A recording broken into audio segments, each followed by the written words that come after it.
So, despite the actual title of this video being a bit negative, I actually have nothing bad to say about any of these movies that I'm talking about today.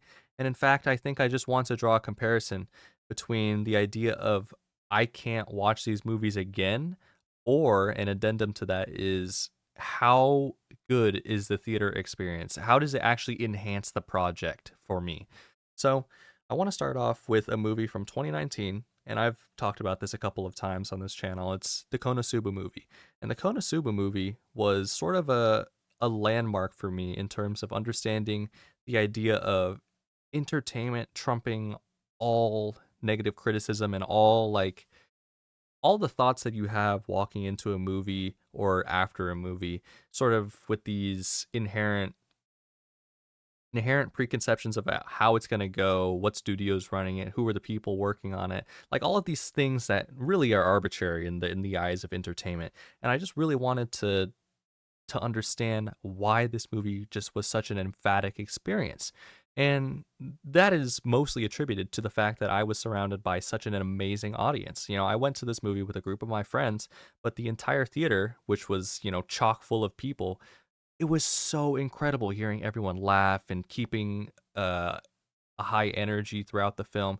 The pacing of this film really kept it so everyone was on their toes about what joke would land next, and it was such an interesting moment for me walking out of that theater because for the first time, I really felt so unbelievably confident to give this movie a perfect score. You know, and scores are also arbitrary, but in what I mean by that is it means that I had such a strong connection that I felt that nothing could ever replace that connection I had made to the movie within the scope of me being in that theater, right? Because here we are in the big 2025 and I have not watched this movie again. You know, I've seen some clips here and there just floating around just on Twitter or whatever, but it doesn't change the fact that I have no intention of watching this film again because of that initial viewing experience. And that's not to say that it isn't going to be great on rewatch. I'm sure it's amazing on rewatch.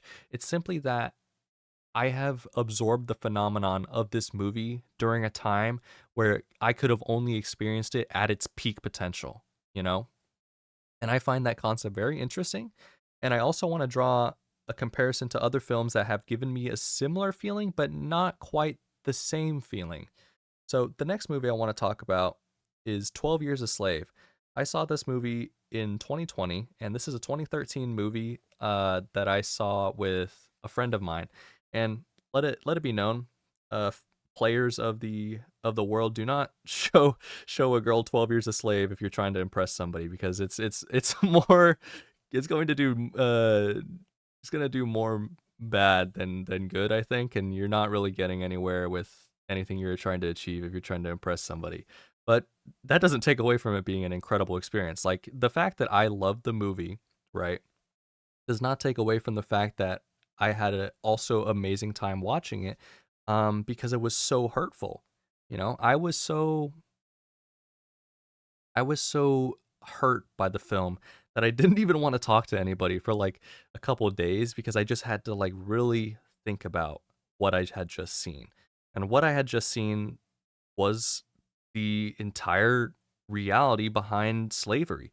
You know, the cruelty of slavery is something that I think is all but explored in films that I already love.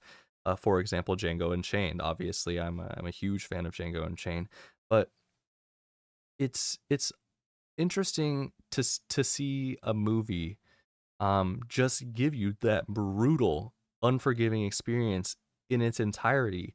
Whereas Django Unchained obviously takes its time and balances it with the other parts of it. But that doesn't mean that I found the same type of enjoyment out of Django Unchained as I did 12 Years a Slave.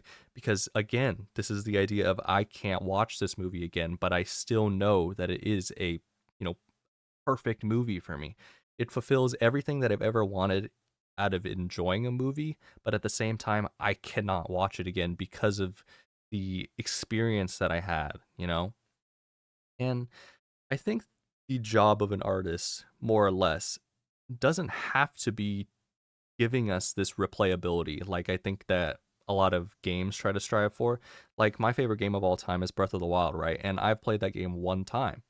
And so to me, it feels like your intentions as an artist don't have to be on the verge of like, I have to be able to tell this story so it can be relived a million times. But I think it's more impressive to tell a story that only needs to be lived through once and it lasts forever. Because I 5 years later, obviously, I'm still thinking about how incredibly tense an experience that was, despite the situation I was in contextually. And to me, that was like an interesting additive to this sort of idea.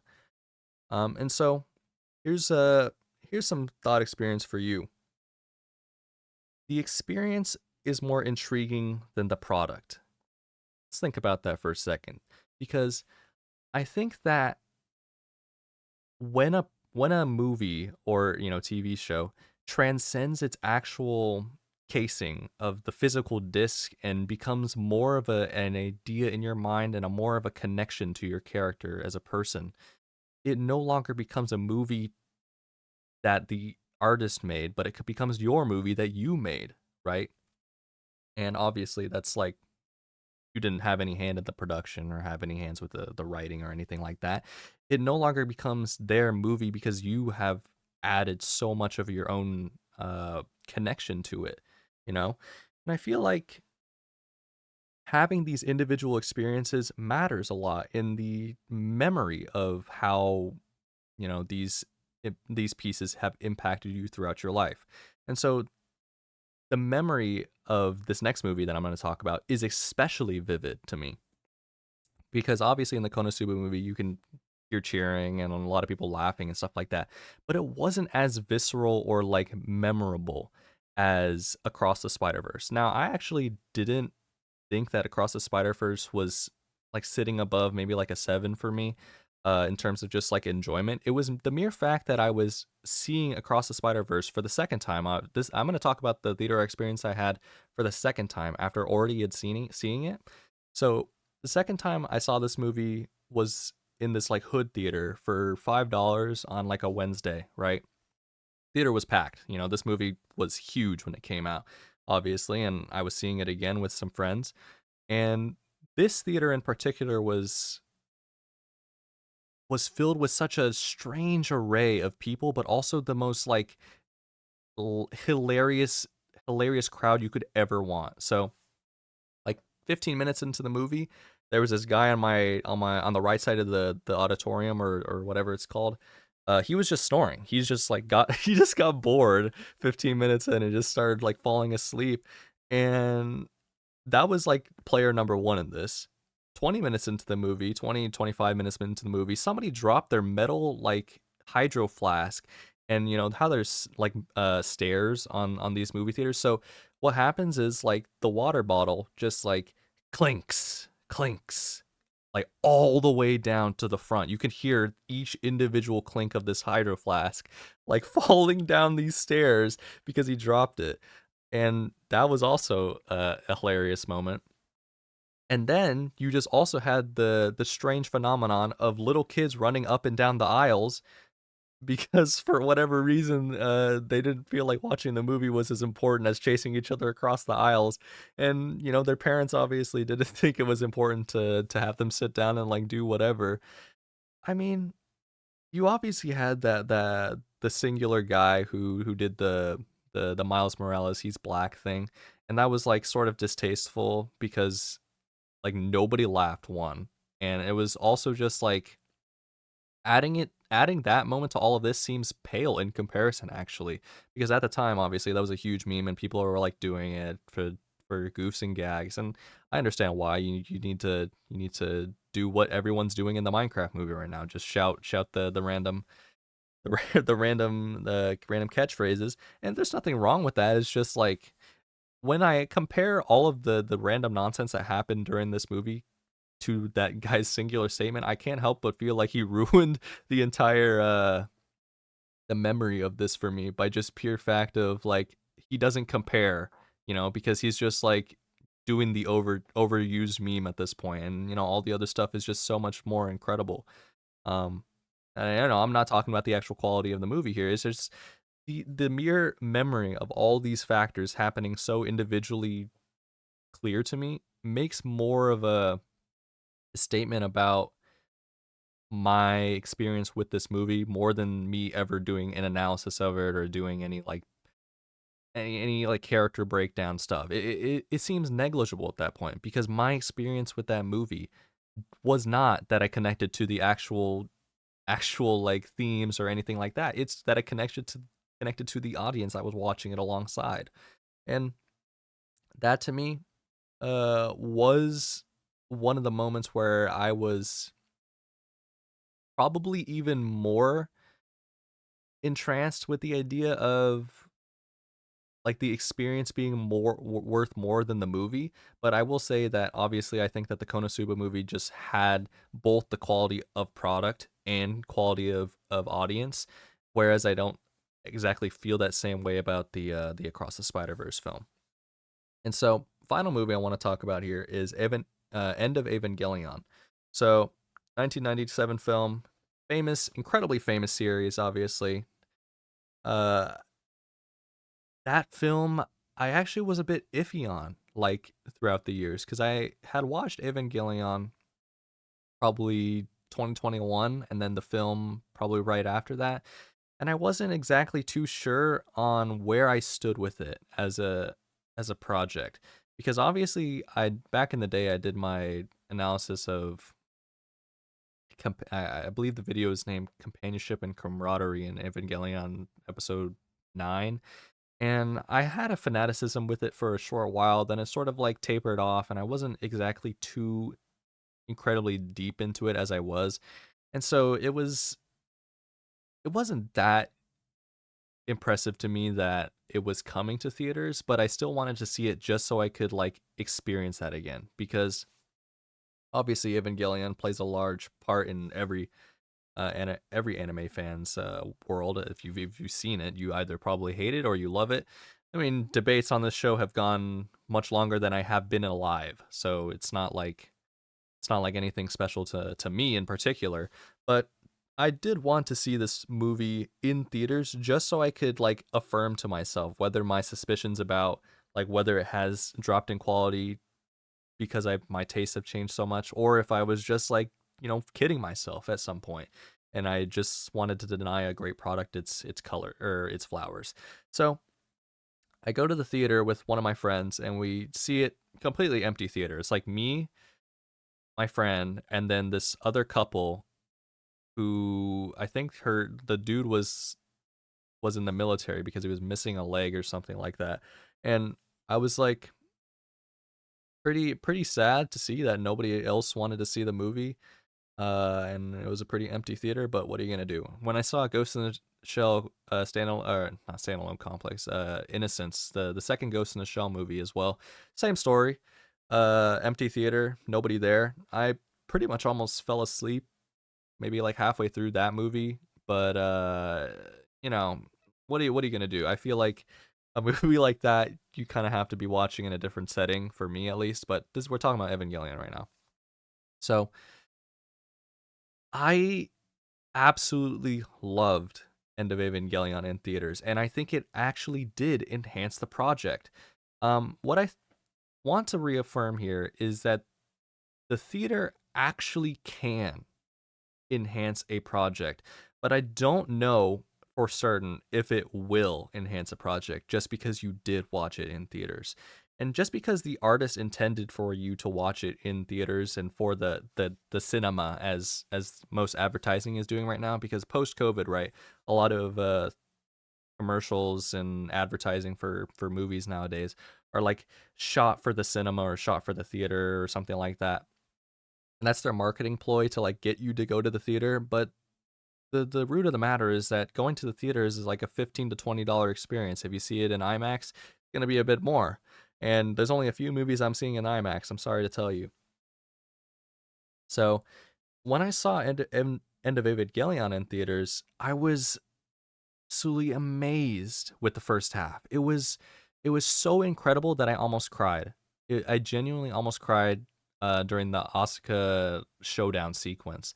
It was unlike anything I had ever im- remembered about the film. I always have had this appreciation for Asuka's character, even all the way back to when I was just simply a blogger. And there was no doubt in my mind I still had that like fascination with her character in general. But to see it all culminate together in this theater experience, and I do want to say that the theater experience of seeing Asuka's final stand was the deal breaker for me. That really showed me that like you can achieve something emphatic and connect with the viewer on an intense and deep level in this setting because it helps you lock in, and that is what I felt in the second half, because the second half is where you lose a lot of people. And when you do all this art house stuff, it really can fly over your head if you're not locked in. I mean, being in an environment like I am now, just sitting in my chair with the lights on and stuff like that, you're not gonna like be able to lock in as hard, in my opinion, unless you like had already previously, did some research on what this ending particularly means or stuff like that. But I feel like, 5 years or 4 years later, watching this film, with a bit more knowledge on my belt, didn't actually do anything in terms of helping me understand the themes of the second act more until I actually saw it in theaters, where I really was able to like pinpoint each theme they're going for, what ideas we're trying to break down. And it was such an enlightening part of the movie for me, because obviously, it feels a lot better when you don't have it said by someone on YouTube for you. And I feel like that's a little bit of a interesting statement or ironic statement, because that's exactly what I do here. But you know, that's just how I feel it. If I can come to a better conclusion than what is available on YouTube, I feel like that's a win for me. But if someone does it better than me, I have no problem with that. Just like please, please keep going if you can. Uh, and when I have actually saw it all come together into this amazing, incredible piece, I felt confident about bumping it up to a 10 instead of being on the edge of like demoting it to a 9. And I feel like this whole numerical system of like doing scores is getting a little bit like silly. But I do like to I feel like the best part about being a purveyor of media is like being able to just set your top 10 and be pretty confident about what you do. Because I actually have run into a lot of people, especially people who don't like watch movies and like really absorb what they're trying to do for you as more than entertainment. I feel like when I've asked people what their favorite movies are, I always seem to like be disappointed in what they say, but not because I'm pretentious, obviously. It's just like I feel disappointed in the fact that they aren't able to extrapolate on why a movie has touched them so deeply. And I feel like this is what it all boils down to in this video. It's just like, how have these movies that you deem a perfect masterpiece, 10 out of 10 project, how have the characters impacted you? How has the narrative impacted you? What has actually, you know, changed your perspective on something that you have never had before in your life? And I feel like I got all of that from every 10 out of 10 here, except for Cross the Spider-Verse, which is like probably a 6 or 7. But to me, the experience is the movie, and therefore is the most like world-shattering, emphatic experience that you could, you know, convey to people. And when I do talk about these movies in real life to people, it's sort of the same argument that I'm making. It's just like these movies mean a lot to me for this, and this reason specifically. And as you go down the totem pole of scores, and each movie is going to have a different level of connection to you as you keep going down until you reach the one mark. And the one mark, I think, is where you actually have a similar amount of vitriol for the project as you do amazement with the project, because it's similar to your 10 out of 10s, because you have more to say about it. Because if you lean around the middle in like a 5 or 6 range, it's hard to recall what specific details actually didn't matter to you or what did matter to you. Like, for example, when I started getting into anime critique around maybe like 2018, when Darling in the Franxx came out, it was a pretty interesting experience watching that episode to episode because the discourse really did shift so significantly at that certain turning point that I know everyone who has seen that series knows exactly what I'm talking about. There's a specific episode turning point where things do not work out. Um, and for me, at that point in my time as an anime fan, I feel like I was at peace with the fact that I was just merely a plebeian, amongst gods, sort of taking this show piece by piece and really not giving me what I wanted, which was that I just wanted the show to be better in general. So all these people breaking down why it went wrong, I felt like it didn't matter as much as the fact that it did already went wrong. And so, that's my experience with the piece. And I feel like we have this with most of our stuff, and it doesn't have to be like obviously TV and film. It can be pretty much any piece of art you've ever interacted with. I just feel like a lot of people have this have this issue with recollection of their favorite pieces. I was talking about To Pimp a Butterfly today with one of my friends about how it's technically a woke piece of media, and I guess I will go down this tangent because I just talked about it just today after going to Chili's.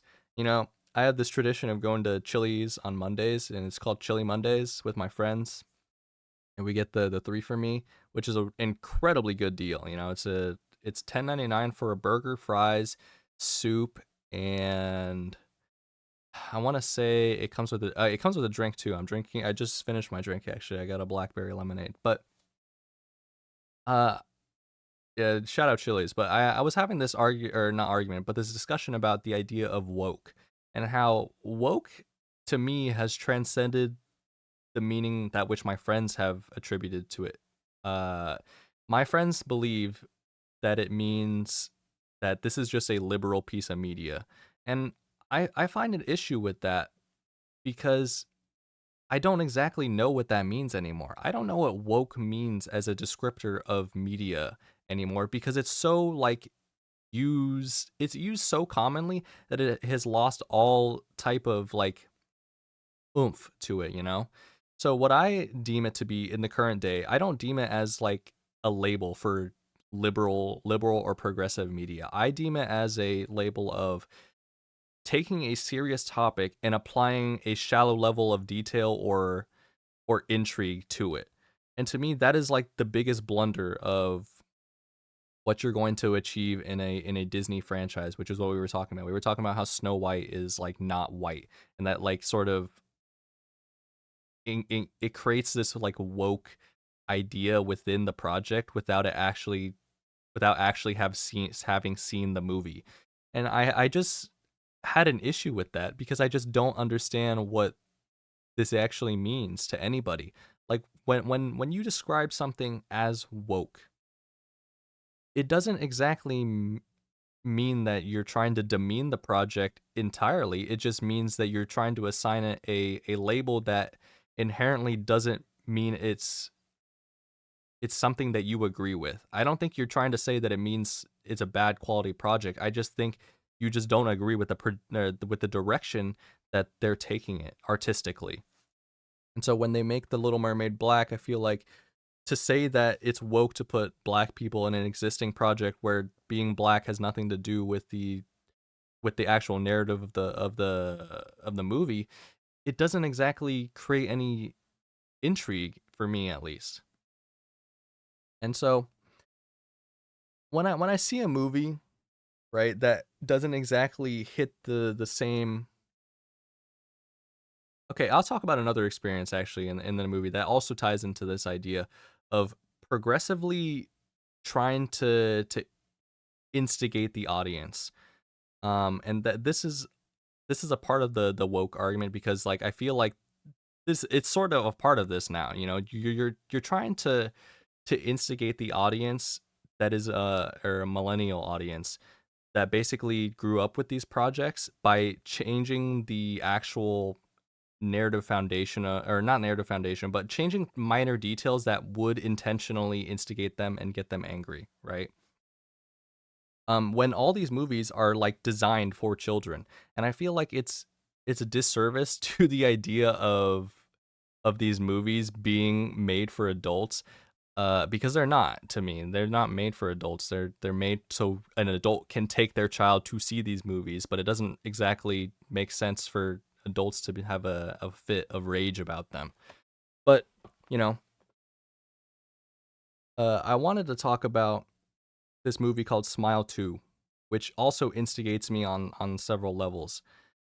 Because it is a horror movie, but it also fundamentally doesn't feel like a horror movie. So, the Smile franchise is basically a franchise that operates off of this demon that like forces people to smile, right? And when they smile, it like does some stupid nonsense like hallucination stuff. And I hadn't even seen the first one. I just jumped straight to the second one because who cares? I don't think it like entirely matters. The fact that they had an entire movie that built up to the fact that the entire movie did not happen upset me. It like genuinely made the experience of watching that usually I'm not a big endings define the actual quality of a product guy. Some people take endings very seriously. I'm more of a middle section is the most important type of person. But that was one of the few movies that really upset me because it's just like by negating the entire rest of the movie in the final 5 minutes of the film, it just made the entire film seem like a waste of time, which is exactly what you don't want to do because what they did was just try to set up for a sequel. I mean, that's what exactly what they're doing. You know, by making the main character lose to the monster when she almost just beat him actually. Uh it just negates any satisfaction you could ever have had with the film. Therefore, that is your experience with the film. An unsatisfying jerk off session where they just blue balled you for an hour and a half or however long that movie is. And that to me was like the biggest blunder of all time. You know, why are you doing this? Why are you doing this to me? I know other people deserve it, but why me? You know? And so that is another idea of just instigating the audience to believe something and believe in your product and then just utterly destroy any expectation that they ever could have with it. So that's pretty much everything that I wanted to say about this topic. And if I did have anything more to say, I guess I'll have to live with never having said it in this video. So thanks for watching, and I'll see you in the next one.